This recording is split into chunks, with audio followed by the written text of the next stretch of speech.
I want to tell you a little about how I started working on conceptual metaphor. This is a true story. In 1978, I was teaching an undergraduate seminar with 5 students. At the time, I was interested in what was called an art form in America called performance art, and I was giving an undergraduate seminar in performance art and linguistics. And in there, we went through various topics, reading papers on those topics. And on the day that we were to read a paper on metaphor, it was a very cold, rainy day. We all sat around a little table. There were 5 students. And one woman in the class came in a little bit late, and it was raining, so she was all wet, and she was crying. Okay? And we tried not to notice that she was crying, which was difficult because she was sitting at the table right here, okay? Right there. And, so we went on with the class, and I said, well, okay, on page so-and-so, Professor so-and-so claims the following. What do you think of this? We go look around the room. We all look at her, and she says, I can't do this today. I've got a metaphor problem with my boyfriend. And she looks around and she says, maybe you can help. Well, this was Berkeley in 1970s. We said, of course. We formed what was called a little group for group therapy. And we said, okay, tell us your problem. She said, well, on the way to class, I was walking with my boyfriend, and he said something that upset me. He said that our relationship had hit a dead-end street. A dead-end street. Right? And he said, I don't really understand this very well. Maybe you can help me understand it. So we said, look, if it's hit a dead-end street, you can't keep going the way you've been going. You may have to turn back. And then we realized that English had a lot of expressions in which love was seen as a kind of journey. So, for example, you could say of a love relationship, it's been a long, bumpy road. You could say things like, we're going in different directions.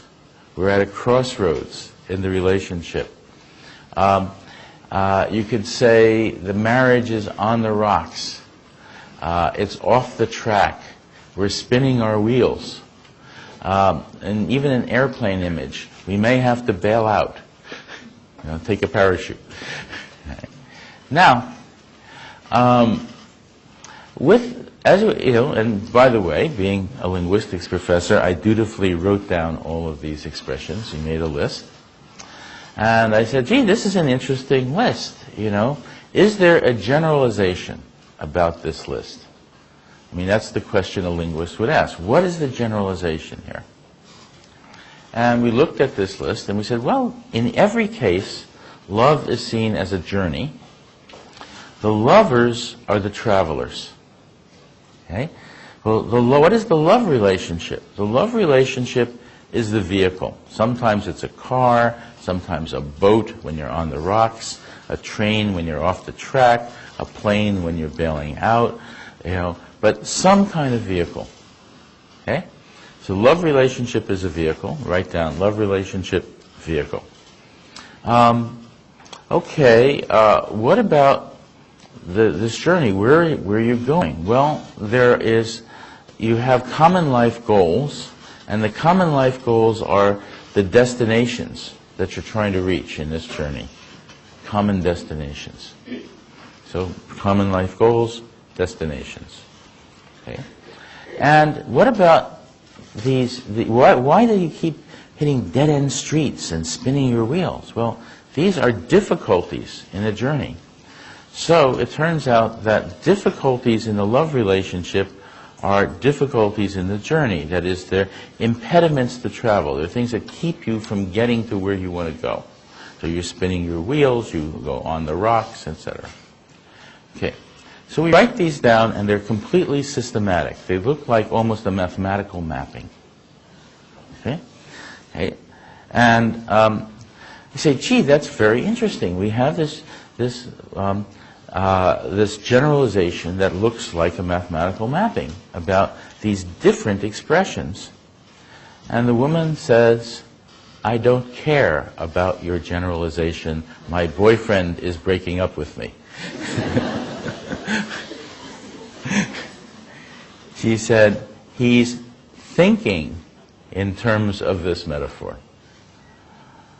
So I said, actually, that's interesting. How can you think in terms of a metaphor? I mean, the classical theory of metaphor doesn't talk about thinking in terms of a metaphor. How does this work? So we looked at a case. We said, okay, let's suppose you take something like, we're spinning our wheels in this relationship. What do we know about spinning the wheels? Well, there's an image. The image is that there's a car, and the wheels are turning. Is the car moving? Car is not moving. It's stuck. It's stuck in America. The term spinning your wheels applies to a case where the car is not moving. It's stuck in ice or sand or snow or something like that. The wheels are digging in, and the more you turn them, the more they dig in. Okay? So in this case, what you have is the vehicle is not moving. You put a lot of energy into getting it moving. You're trying to rock the car and move it, or you know, get the wheels going and so on. And you feel frustrated. Okay?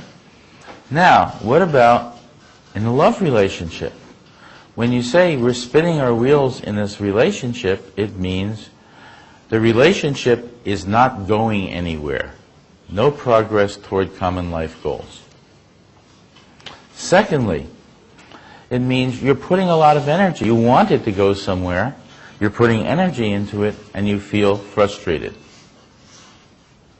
That is, the reasoning that you do about travel is being mapped onto the reasoning you do about love via this mathematical mapping that covers our travel. The vehicle is the relationship, and so on. So the idea here is that to understand the use of dead-end street, which means that you can't keep going the way you've been going. You have to do something else, either give up the relationship or turn and go some other direction. Okay? You have to do something else. That is the inference. There's an inference. It's said for a reason. It's said for that reason. Now, these, by the way, she did not make up with her boyfriend. But she found somebody else later on. She got a job. She got her PhD. She got married to a very nice man, and she's fine. In fact, she's a chairman of a department.